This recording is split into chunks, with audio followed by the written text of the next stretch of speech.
Ever feel as though you and your team are just spending hours and hours every week, sometimes daily, creating and sharing content, everywhere, socials, emails, ads, only to receive absolute crickets in return?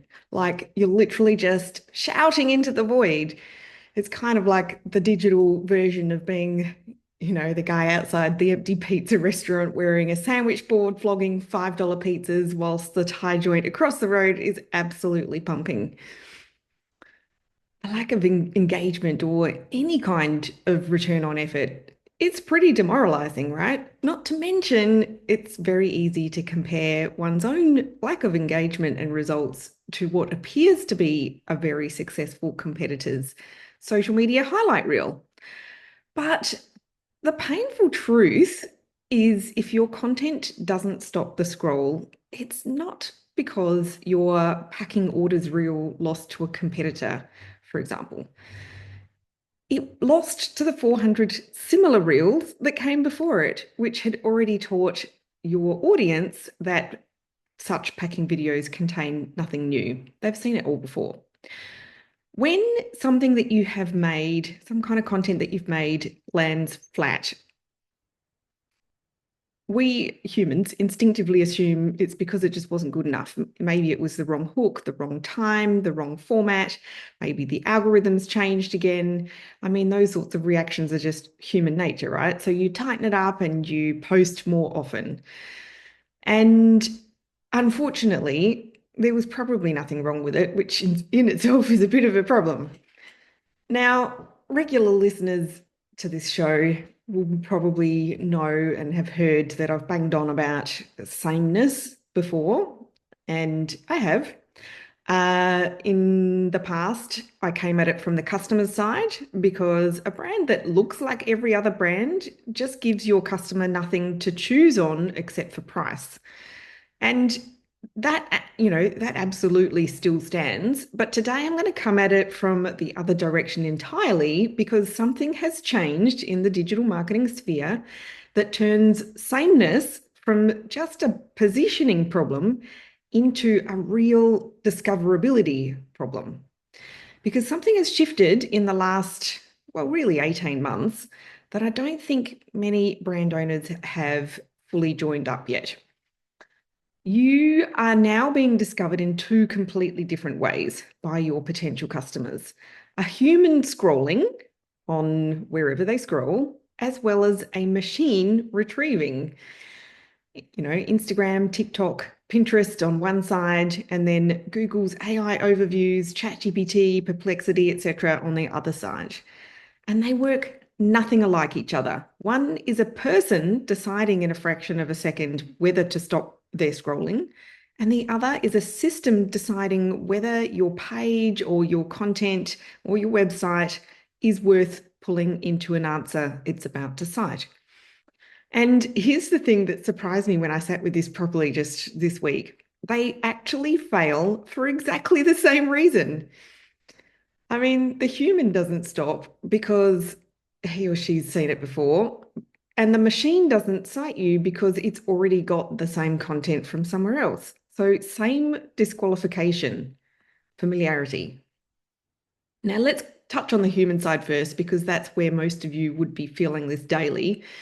And most of you are posting consistently, and most of you have really beautiful photography. Most of you are publishing captions that you have considered and put a little bit of effort into. And it kind of goes out into a sort of polite silence. You might get a handful of likes from people who are already within your audience. Perhaps they've already bought from you. Uh, and none of that kind of reaction looks like discovery. By discovery, I mean, new people coming across your brand for the very first time. And so when we get that kind of reaction, the reflex is to assume that we're doing it badly in some way, shape, or form. Like I said before, maybe we think, is it the wrong format or the wrong time or the wrong hook, or has the algorithm changed again? I mean, quite possibly, probably the algorithm has changed again because it does that all the time, right? Usually you're doing it perfectly well. You're just doing something recognizable, right? So a person scrolling, they're not evaluating your content. They're pattern matching at enormous speed. We all do that. That's the way our brains work because as humans, we are presented with thousands, millions of pieces of content in a day. Our brains can't possibly take it all in. So our brains do this kind of pattern matching process at enormous speed to try and decipher what's new or important or something along those lines. And so the only real question your brain is answering is, have I seen this already? Not necessarily this exact post, but this shape, this kind of image, this kind of claim, this kind of tone, this, kind of story, etc. And if the answer is yes, your audience is gone before any kind of conscious judgment takes place. So, it could be a really beautiful reel that you've produced, but it just, it didn't lose to a better reel. It just lost to the 400 other reels of similar topic that just came before it. And that's taught your audience's brain that such reels contain nothing new, right? And this is why just post more consistently or just get any content up to make sure that your brand looks recent and, an ongoing concern just often does nothing for you except for, keep you busy and spinning your wheels. The reality is that consistency is just going to multiply what you're already doing. And if what you're doing is recognizable, then consistency will make you recognizable more often. But if what you're doing is invisible, it will be invisible more often, right? And it's actually gotten worse more recently because, for a reason that I don't think anyone really wants to share out loud, an enormous number of brands are now producing their social content with AI. And, same tools, same prompts, same hook structures, and they're all drawing on the same pool of content that already exists. So the whole category converges. Everyone's captions start sounding like they came from the same person because, in a sense, they did. That's how AI works, right? It is only going to give you it's generative. It's going to give you a result that is generated from the average, of everything that it can see, which means the amount of content your customer has to scroll past to reach something genuinely unfamiliar has gone up sharply. Like the bar for the amount of effort it requires business owners now to produce content is so much smaller. So the ability to create a whole lot more content is there, right? But the bar for stopping your audience has moved, and most brands have responded by producing more of the thing that just isn't stopping her. Which brings me to the other half, and this is where it stops being my opinion only and starts being documented. In May this year, so a couple of months ago, Google published its first proper guide to showing up in AI search, AI overviews, AI mode, all of it. Most of the coverage focused on the technical section, which for the purposes of this particular podcast episode is not the interesting part. The interesting part is that the strongest signal in the entire document is editorial.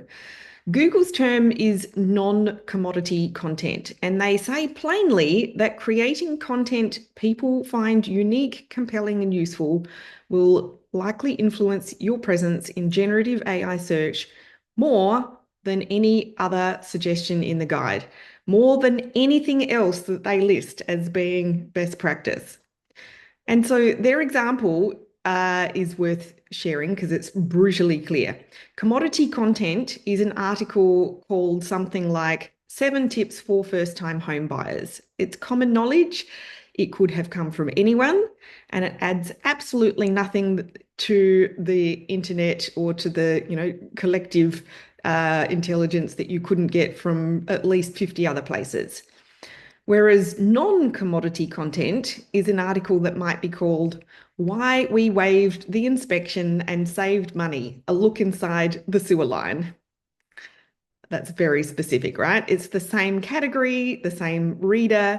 One is a summary of what everybody already knows, and the other happens to a very specific person who is now telling you a very specific story of what they learned and experienced. So then Google adds the line that you should, that should genuinely stop you. Don't just recycle what others on the internet have already said or what could easily be produced by a generative AI model. Like historically, Google has never been that explicit when explaining best practice about how to rank on their system. So, read that second half again if you have been relying entirely on AI to write anything, blog posts, emails, social media content, etc. And to be really precise, because there's a version of this going around that is not accurate, Google has not said that AI generated content in and of itself is penalized. There's no statistic that's showing AI content necessarily underperforms just because it's AI. What it is saying is that its position on using AI tools is that it's fine provided the output meets the same standards as anything else. So the penalty isn't on AI, the penalty is on sameness. It's just that AI has made sameness enormously cheaper to produce and in exactly the same way that it has on social, right? And the mechanism is really simple. The systems work by retrieving content, from web pages and from other platforms like your social media and using them to ground an answer. If your content contains nothing that isn't already sitting in 40 other places, there's no particular reason for AIs to pull your content. Not because it's bad, but because it's kind of redundant, right?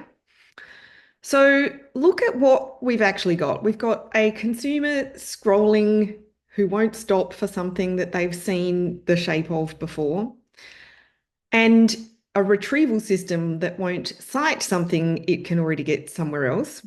One's instinctive and one's computational, and they've arrived at the same standard.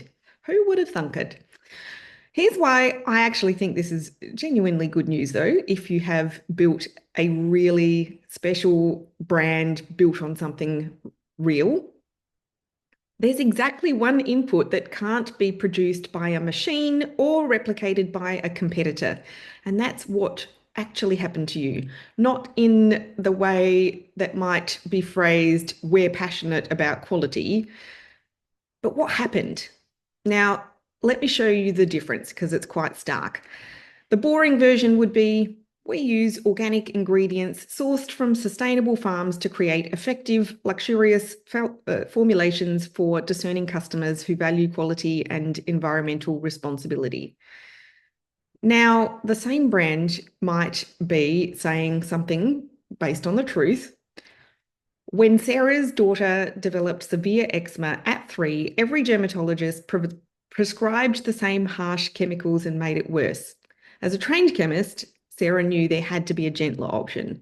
2 years of kitchen experimentation with botanical extracts from the family farm produced the first formula that actually healed her daughter's skin. Same basic information, organic ingredients, effective formulation, environmental care, all of that's in there, but a machine could have written the first one easily. A machine could not have written the second one entirely because the second requires that daughter an eczema diagnosis, a chemistry degree, and 2 years of failed batches on a kitchen bench. And notice that it passes both tests at once. It would stop the scroll because you haven't read it before, and it would get retrieved by AI and Google because there's nowhere else to get that information. And that's the whole test, really. Could anyone have written this? If yes, you've made wallpaper. And then, I would call the thing Sarah has as an origin catalyst. And that distinction really matters because a lot of brands think that they've got one when what they've actually got is a founder bio. So, for example, a founder bio might say, I was passionate about this category and I really wanted to make something better, lovely, and something every one of your competitors could say word for word. I mean, obviously, I'm kind of exaggerating there, but hopefully you get my gist. An origin catalyst is the specific problem or frustration or realization or desire that gave you a different view of your category than anyone and everyone else in it. Now, you might know the outdoor brand Patagonia. Patagonia's was not, we love the outdoors, although of course they do. Oh, I can never say their founder's name, Yvon Chouinard. I probably totally butchered that. Realizing that climbing gear that he was making was damaging the rock faces that he loved so much. And that one specific discomfort, just mobilized him, and he produced equipment innovations that eventually the entire led to the entire environmental position of the brand. Another well-known, at least in Australia, brand, Frank Body, their trigger point was not we wanted to make skincare. It was actually noticing that cafes were throwing out enormous quantities of used coffee grounds that could be doing something actually useful. And, in every case, the catalyst it's actually quite small, it's very specific, and it's, sometimes a bit awkward. But that's precisely why it's not copyable by your competitors. Your competitor could match things like your price or the design of your packaging or your ad format or even your ingredient list, but they cannot have had the exact same personal experience or realization. Here's where I'd push back on how most brands run at this, though. When founders here tell us your origin story, they nearly always tell the wrong one. They will write about themselves, the founding, their personal journey, their values, their mission statement. And frankly, your customer is not, on the whole, all that interested in your own history. She's interested in her own, experiences and, her own lived experience. The story that will actually convert a considered buyer is the story of what changes for her. And, in a way that is really addressing the specifics of her lived experience. So it's not necessarily softer skin, but it would be confidence in her own skin. It's not necessarily better cookware, but becoming someone who cooks properly. I'm absolutely just pulling examples out of thin air here, but there is a version of your customer that he or she is moving toward, and your brand is either part of that or it isn't. This is also incidentally where most social content quietly goes wrong. Things like behind the scenes posts, packing orders posts, the new stock arriving post, the founder at the market stall post, all perfectly nice. And I'm not suggesting that you never use them, but they are all about you. And the reason those things don't always stop the scroll is not that they're badly made pieces of content. It's just that, you're asking your audience to always watch someone else's life rather than recognizing her own in that piece of content. The content that will stop the scroll is the content where your ideal customer sees herself or himself. And to be honest with you about this part, working out what that transformation actually is for your specific customer in their own words rather than your own assumptions about them is the hardest work in this discipline. You can't introspect your way to it over a coffee or just, brainstorm it whilst you're in the shower, for example. It comes from asking your audience properly and then also knowing what to ask. That's a bigger question than just this one episode, but I'd rather tell you that it exists and, and that it's hard and then hand you a 5-step formula that produces the same wallpaper as everyone else's 5-step formula. I'm not going to do that. But while I've got you today, Google's guide also has a myth busting section, and it will save you some of you some money. Guess what? You don't need a LLMS.txt file, .txt file. Google search doesn't use them. They've told us you don't need to chop your content into little chunks for machines to digest it. There's actually no ideal page length. You don't need to write or rewrite everything in some special AI-friendly voice. These systems read like humans. They understand synonyms and meaning. Structured data isn't required for AI search. Definitely keep it for rich results, but it isn't going to be the lever that a lot of people will be selling it as it is. And chasing mentions across the web for the sake of just having mentions doesn't work the way you'd hope. So Google's position, stated about as directly as Google ever states anything, is that optimizing for generative AI search is still just SEO, search engine optimization. There's no separate discipline. And anyone selling you one, I think, needs to be treated accordingly. There's also a new generative AI performance that is available in the Search Console, which you can go and open up and take a look at. And it will show how you are actually turning up. Now, here's what I would suggest that you do this week. Take your 3 most recent pieces of content. Doesn't matter what they are. It could be an email, it could be a reel, it could be a blog post, although knowing many e-commerce brand owners, it's probably not the latter. But whatever the most recent 3 pieces of content are, and for each one, ask the only question that really matters right now. Could a competitor have published this with their logo on it and nobody would have really noticed the difference? If the answer is yes, then that is commodity content. And it's, like I said earlier, it's not necessarily that it's wrong, it's just not going to be stopping anybody scrolling, and it's certainly not going to get cited in any kind of searches, AI search or otherwise. Then go looking for the material that fails that test in your favor. It could be the awkward specific reason that you started your business, or the thing that went wrong that you fixed, or the customer whose situation has changed how you formulate. You don't need to look for the polished version, you need to look for the actual lived experience. And that's, what gets retrieved, that's what stops the scroll, that's what gets remembered.